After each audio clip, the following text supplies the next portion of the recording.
Vidéochoc. Une voiture de police percute un motard sur l'autoroute. Et la raison de l'accident est incroyable. Une voiture de police, dont la mission est d'assurer la sécurité, peut-elle se transformer en une menace pour la vie d'un citoyen innocent?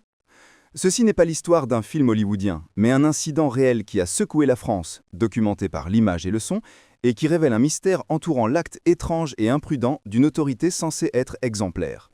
Le héros de notre histoire aujourd'hui est Hugo, un jeune Français qui conduisait calmement sa moto sur l'autoroute A4, près de Paris. Ce mardi 14 octobre, Hugo était sur sa route habituelle, avant qu'une voiture de police ne surgisse rapidement derrière lui. Hugo a vu la voiture de police et a compris qu'elle était en mission urgente. Il a donc décidé de lui céder le passage. Cette simple décision a failli lui coûter la vie. Selon le témoignage d'Hugo, il a commencé à se déporter vers la droite pour laisser la voie de gauche libre. Au moment où il réduisait sa vitesse, l'impensable s'est produit. Comme le montre cette vidéo exclusive capturée par la caméra d'une Tesla qui les suivait, la voiture de police s'écarte soudainement de sa trajectoire et percute violemment la moto d'Hugo. Non seulement cela, mais le zoom de la caméra montre que le policier assis à côté du conducteur a tendu le bras par la fenêtre de la voiture, comme s'il donnait un coup volontaire à Hugo ou à sa moto juste avant l'impact. Hugo: « J'ai compris que j'allais tomber. Il n'y a aucune chance pour qu'un motard reste debout à cette vitesse. » La voiture de police ne s'est pas arrêtée pour s'assurer que Hugo allait bien ou pour lui porter assistance. Elle a simplement accéléré et est partie en trombe, laissant le jeune homme sous le choc et au bord de la mort. C'est cette imprudence affichée par les deux policiers qui a poussé Hugo à prendre une décision ferme: déposer une plainte officielle.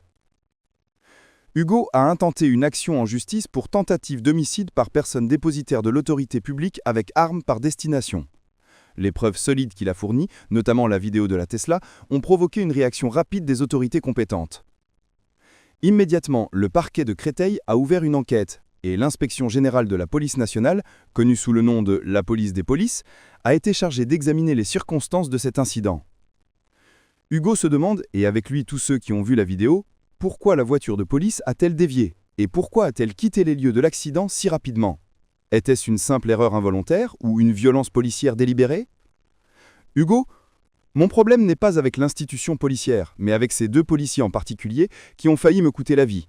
Un policier se doit d'être exemplaire, et j'attends juste qu'il soit condamné en conséquence. » Les réponses restent entre les mains de l'enquête en cours, mais cette vidéo choc rouvre le débat sur les limites de l'autorité et la nécessité de la responsabilité, même au sein des institutions les plus puissantes.